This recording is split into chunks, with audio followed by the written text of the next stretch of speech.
Guys, how is everybody? I tell you what it is, right? I'm messing about with this new little webcam. It's a tiny little thing. It's going to be.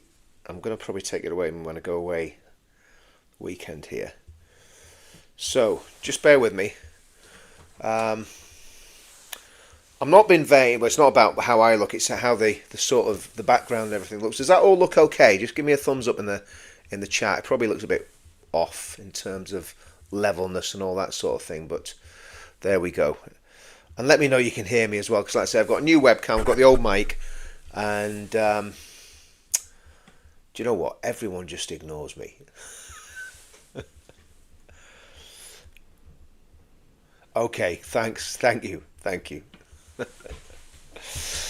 That's all I need to know. Yeah, because what I've got it for, I want to be able to read while I'm doing stuff online, and so it's a little tiny thing that sits in front of the screen instead of on top of the screen. So, bit of innovation. Let's see what happens. Okay, right. What I'm going to do, I'm going to drop a couple of songs in here, because hopefully I've got my life sorted out with the songs as well. Try to put them all into a bit of a. That's the problem when you've got a. Let's have a look. Desktop.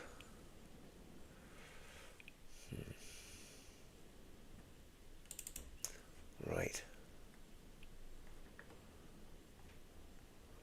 Well, we can have that for a start.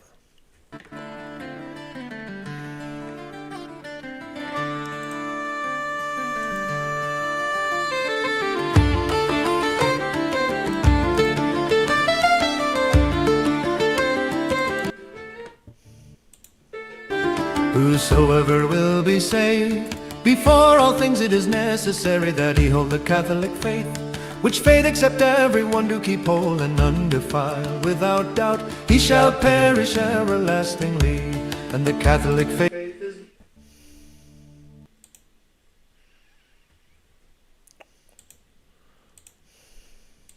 You that lay.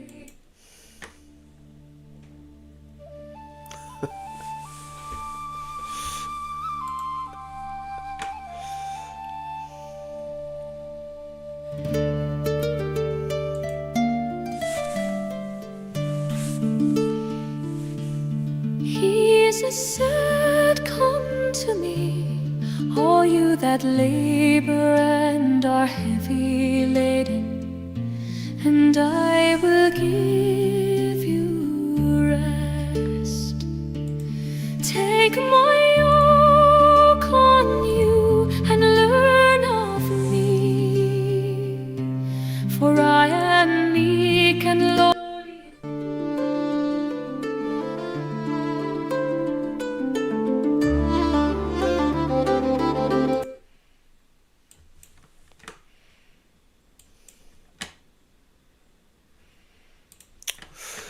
Okay, right, guys. I don't know whether I can do this with this camera, so I'm gonna see what I've got to do here to try and get this a bit better. See if that's any better. It kind of keeps losing focus and all that sort of stuff. Right. Okay. What I'm going to do, I'm going to read the Bible. So I'm going to put the Bible into the screen, and I'm going to take all the comments out. And guys, I tell you why I'm doing this early tonight. Tell you why I'm doing this early tonight. Yeah, we are. It is all a bit of a test, a live test. That's really it, isn't it? A live test. Okay, so what as you know, I'm traveling over to this Advanced UK thing. So I want to read the Bible. I'm going to do one chapter because I'm really, really tired at the minute, and because I think I need to really sort my life out.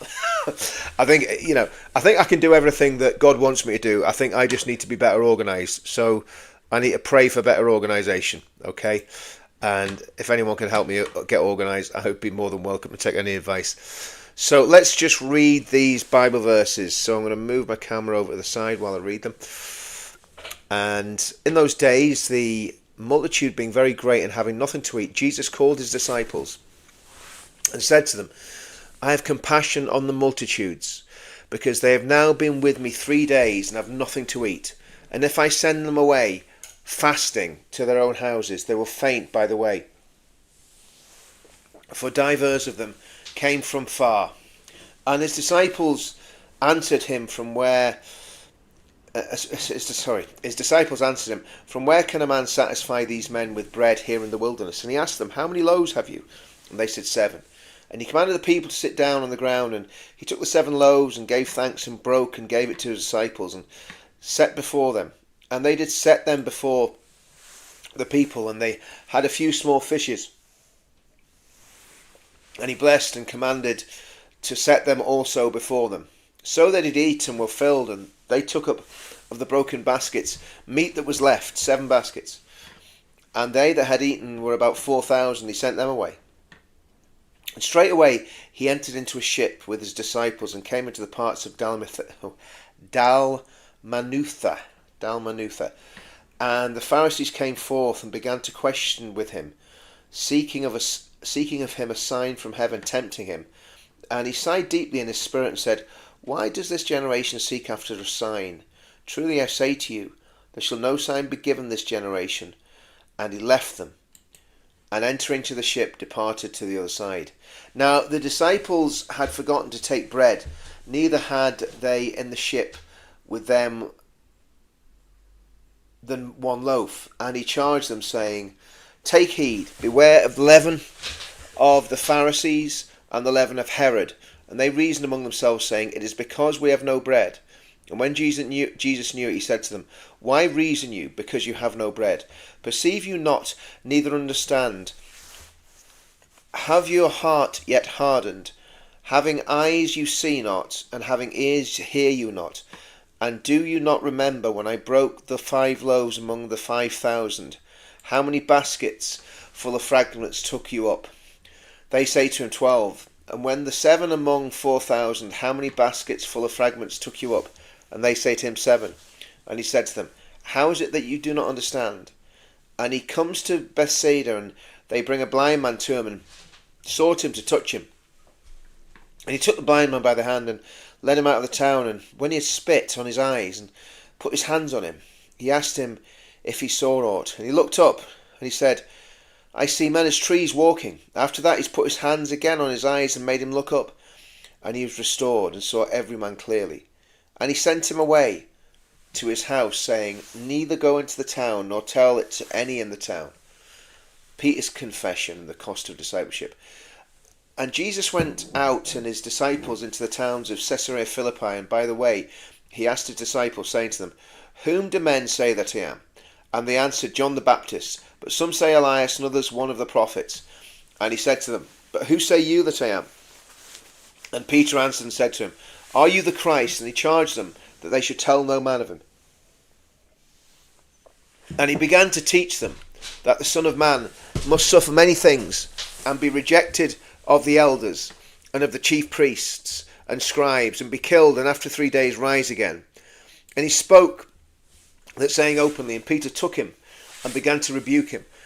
But when he turned about and looked on his disciples, he rebuked Peter, saying, get you behind me, Satan, for you mind not the things that be of God, but the things that be of men.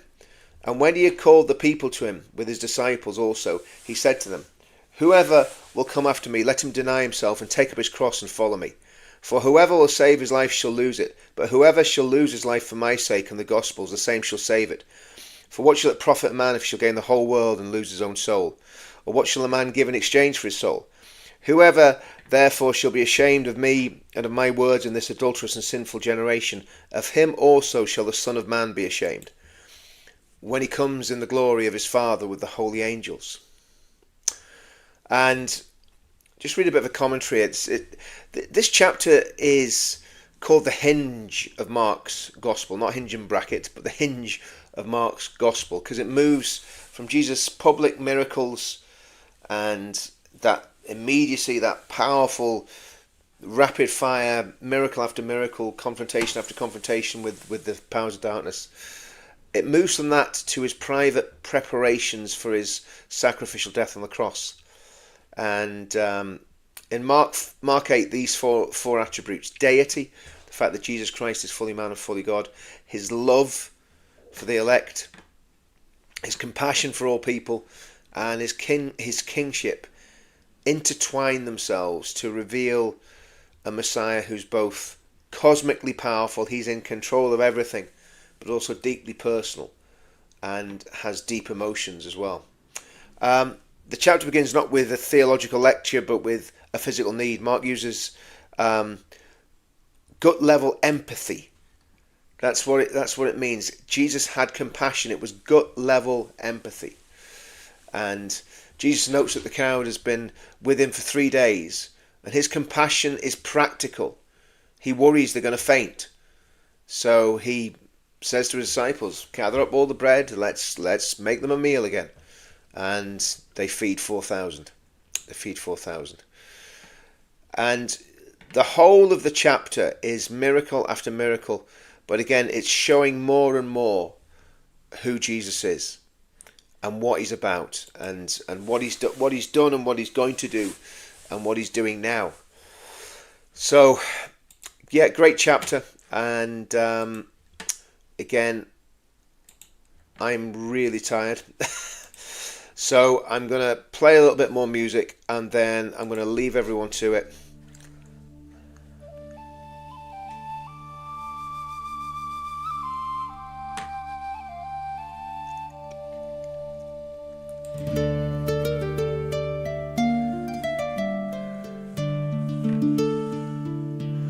Jesus said, come to me, all you that labor and are heavy laden, and I will give you rest. Take my yoke on you and learn of me, for I am meek and lowly in heart, and you shall find rest to your souls. For my yoke is easy and my burden is light. Casting all your cares upon him, for he careth for you.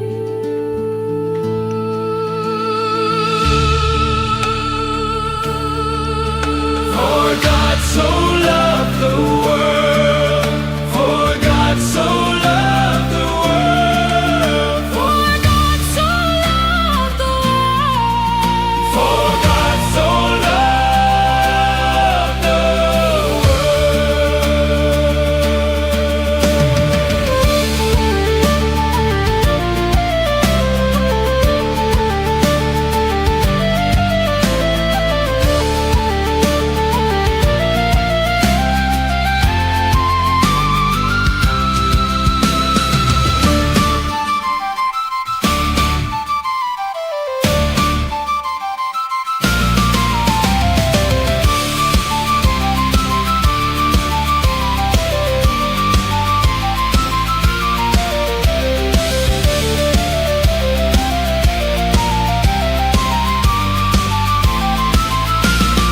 Jesus said, come to me, all you that labor and are heavy laden, and I will give you rest.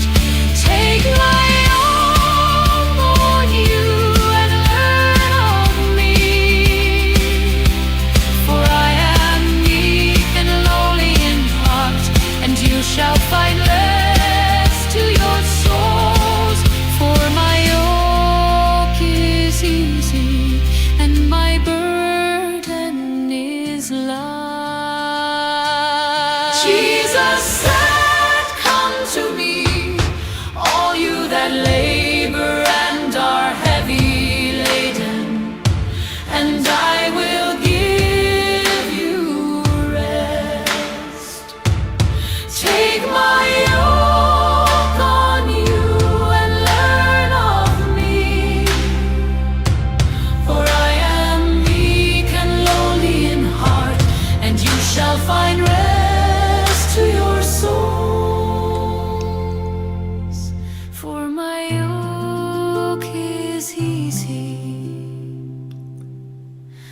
and my burden is light.